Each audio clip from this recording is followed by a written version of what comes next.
क्या आपने कभी सोचा है, आखिर पूरी दुनिया में भगवान की मूर्तियां सुंदर, पूर्ण और आकर्षक बनाई जाती हैं, लेकिन भारत के सबसे पवित्र धामों में से एक श्री जगन्नाथपुरी में भगवान की मूर्तियां अधूरी जैसी क्यों दिखाई देती हैं? क्या वास्तव में मूर्तियां अधूरी रह गई थी, या फिर इसके पीछे ऐसा रहस्य छिपा है जिसे भगवान स्वयं दुनिया से छिपाना चाहते थे? कहा जाता है कि जिसने इस रहस्य को समझ लिया, उसके लिए भगवान जगन्नाथ का स्वरूप हमेशा के लिए बदल जाता है। लेकिन इस रहस्य तक पहुंचने के लिए हमें लगभग हजारों वर्ष पीछे जाना होगा। उस समय जब भारत पर कई महान राजा शासन करते थे, और उन्हीं में से एक थे राजा इंद्रद्युम्न। राजा इंद्रद्युम्न केवल एक शक्तिशाली राजा ही नहीं थे, वे भगवान विष्णु के ऐसे भक्त थे जो हर दिन घंटों तक पूजा और ध्यान करते थे। उनके महल में सोने चांदी की कोई कमी नहीं थी, लेकिन उनके मन में एक खालीपन था। वे सोचते थे, क्या मुझे जीवन में कभी भगवान के उस दिव्य स्वरूप के दर्शन होंगे जिसके दर्शन देवता भी करना चाहते हैं? एक रात राजा को एक अद्भुत सपना आया।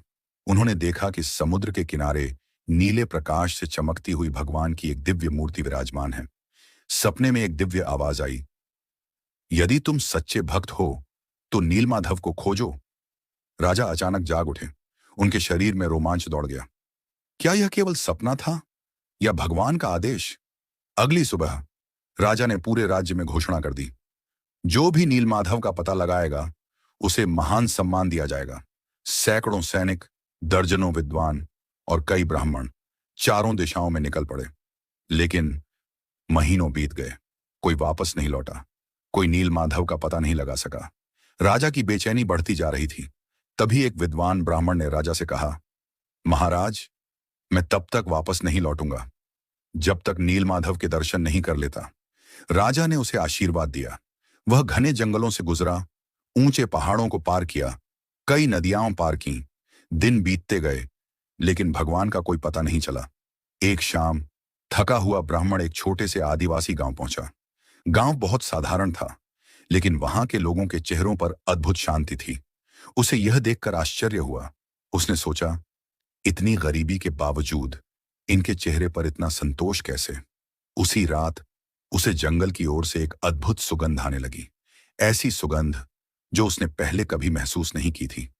वह उस सुगंध के पीछे पीछे चल पड़ा, लेकिन जैसे जैसे वह आगे बढ़ता गया, जंगल और घना होता गया, और तभी उसे दूर से शंख की आवाज सुनाई दी। वह रुक गया, उसके दिल की धड़कन तेज हो गई। क्या यह वही स्थान था जहां नीलमाधव विराजमान थे, या फिर उसके साथ कुछ ऐसा होने वाला था जिसकी उसने कभी कल्पना भी नहीं की थी? वह ब्राह्मण उस रहस्यमयी जंगल तक पहुंच चुका था जहां दूर से शंख की आवाज और एक अद्भुत सुगंध उसे अपनी ओर खींच रही थी। लेकिन उसे नहीं पता था कि अगले कुछ घंटों में उसकी जिंदगी हमेशा के लिए बदल जाएगी। धीरे धीरे वह आगे बढ़ा। अचानक उसे एक आदिवासी व्यक्ति दिखाई दिया।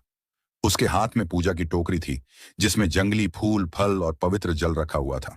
उसके चेहरे पर अद्भुत तेज था। धार्मिक परंपराओं में उस भक्त का नाम विश्ववसु बताया जाता है। ब्राह्मण ने विनम्रता से पूछा, आप प्रतिदिन इस घने जंगल में किसकी पूजा करने जाते हैं? विश्ववसु कुछ क्षण चुप रहे, फिर बोले, जिसकी मैं पूजा करता हूं उसके दर्शन हर किसी को नहीं कराए जा सकते। ब्राह्मण ने बहुत आग्रह किया। कई दिनों तक वह विश्ववसु का विश्वास जीतने की कोशिश करता रहा। आखिरकार विश्ववसु मान गए, लेकिन उन्होंने एक शर्त रखी। उन्होंने कहा, मैं तुम्हें वहां ले जाऊंगा, लेकिन पूरे रास्ते तुम्हारी आंखों पर पट्टी बंधी रहेगी। ब्राह्मण ने तुरंत शर्त स्वीकार कर ली, लेकिन उसने एक बुद्धिमानी की। कहा जाता है कि उसने अपने वस्त्र में सरसों के कुछ दाने छिपा लिए। चलते समय वह धीरे धीरे उन दानों को रास्ते में गिराता गया। उसे उम्मीद थी कि बाद में इन्हीं दानों से उगे पौधों की मदद से वह रास्ता पहचान सकेगा। कई घंटों तक वे जंगल के कठिन रास्तों से गुजरते रहे। कभी पहाड़, कभी नदी, कभी कांटों से भरे रास्ते। आखिरकार विश्ववसु रुक गए। उन्होंने ब्राह्मण की आंखों से पट्टी हटाई। जैसे ही पट्टी हटी, ब्राह्मण की आंखें आश्चर्य से फैल गईं। सामने एक दिव्य स्थान था। वहां भगवान नीलमाधव का तेजस्वी स्वरूप विराजमान था। चारों ओर ऐसी दिव्य सुगंध थी, मानो पूरा वन किसी अदृश्य शक्ति से भर गया हो। ब्राह्मण की आंखों से आंसू बहने लगे। वह भगवान के चरणों में गिर पड़ा। उसने मन ही मन कहा, हे प्रभु, आज मेरा जीवन सफल हो गया। कुछ समय बाद वह राजा इंद्रद्युम्न के पास पहुंचा और पूरी घटना सुनाई। राजा अत्यंत प्रसन्न हुए। उन्होंने तुरंत विशाल सेना और अपने मंत्रियों के साथ उस स्थान की ओर प्रस्थान किया। लेकिन जब वे वहां पहुंचे तो सब कुछ बदल चुका था। नीलमाधव का दिव्य स्वरूप वहां नहीं था। मंदिर जैसा स्थान तो था, लेकिन भगवान का विग्रह दिखाई नहीं दे रहा था। राजा का हृदय टूट गया। उन्होंने वहीं बैठकर भगवान से प्रार्थना की। कहा जाता है कि कई दिनों की तपस्या के बाद उन्हें दिव्य संकेत मिला। है राजन, दुखी मत हो। मैं समुद्र से आने वाले पवित्र काष्ठ के रूप में प्रकट होऊंगा। उसी से मेरा नया स्वरूप निर्मित होगा। राजा ने श्रद्धा से उस आदेश को स्वीकार किया। लेकिन समुद्र से आने वाली वह दिव्य लकड़ी साधारण नहीं थी। उसे कोई हिला भी नहीं पा रहा था। फिर ऐसा क्या हुआ कि वही लकड़ी भगवान जगन्नाथ के स्वरूप का आधार बनी? और उस रहस्यमयी वृद्ध बढ़ई की सच्चाई क्या थी? यही इस कथा का सबसे महत्वपूर्ण भाग है। कुछ ही दिनों बाद पुरी के समुद्र तट पर एक विशाल लकड़ी का लट्ठा बहकर आया। लेकिन आश्चर्य की बात यह थी कि उसे सैकड़ों सैनिक भी हिला नहीं पाए। हाथियों की मदद ली गई, मजबूत रस्सियां बांधी गईं, फिर भी वह अपनी जगह से नहीं हिला। राजा इंद्रद्युम्न समझ गए कि यह कोई साधारण लकड़ी नहीं है।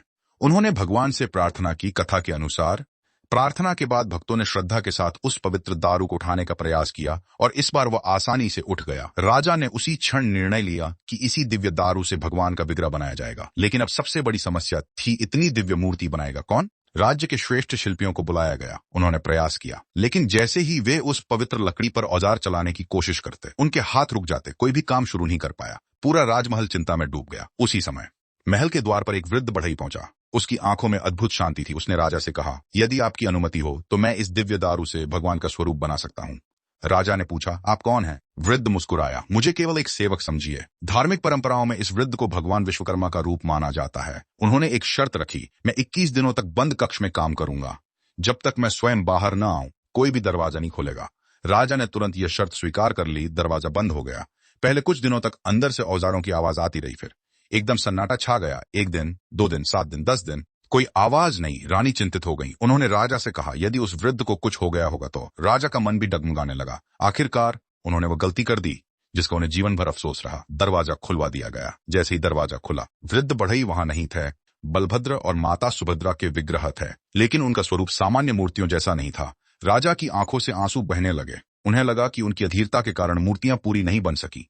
लेकिन उसी समय उनके मन में एक गहरा भाव जागा। उन्होंने अनुभव किया कि शायद यही भगवान की इच्छा थी। इसी स्वरूप में उनकी पूजा होगी और यही स्वरूप करोड़ों भक्तों की आस्था का केंद्र बनेगा। आज भी पुरी धाम में भगवान जगन्नाथ, बलभद्र और माता सुभद्रा उसी विशिष्ट स्वरूप में विराजमान हैं। भक्त इस कथा को केवल मूर्ति निर्माण की कहानी नहीं मानते, वे इसे धैर्य, श्रद्धा और ईश्वर की इच्छा पर विश्वास का संदेश मानते हैं। कई भक्त यह भी मानते हैं कि भगवान का यह स्वरूप हमें सिखाता है कि ईश्वर बाहरी पूर्णता नहीं बल्कि हृदय की भक्ति देखते हैं। शायद इसी कारण हर वर्ष लाखों श्रद्धालु दूर दूर से पुरी पहुंचते हैं। रथ यात्रा के समय तो ऐसा लगता है मानो पूरा संसार भगवान जगन्नाथ के चरणों में उमड़ पड़ा हो। लेकिन इस कथा का सबसे बड़ा संदेश क्या है? शायद यही कि जीवन में हर अधूरी दिखाई देने वाली चीज वास्तव में अधूरी नहीं होती। कभी कभी वही ईश्वर की सबसे बड़ी योजना होती है। यदि इस कथा ने आपके मन में भगवान जगन्नाथ के प्रति श्रद्धा बढ़ाई है तो वीडियो को अपने परिवार और मित्रों के साथ साझा करें और कमेंट में अवश्य लिखें जय जगन्नाथ। और ऐसे ही रहस्यमय, प्रेरणादायक और सनातन धर्म से जुड़े वीडियो देखने के लिए हमारे चैनल को सब्सक्राइब करना ना भूलें।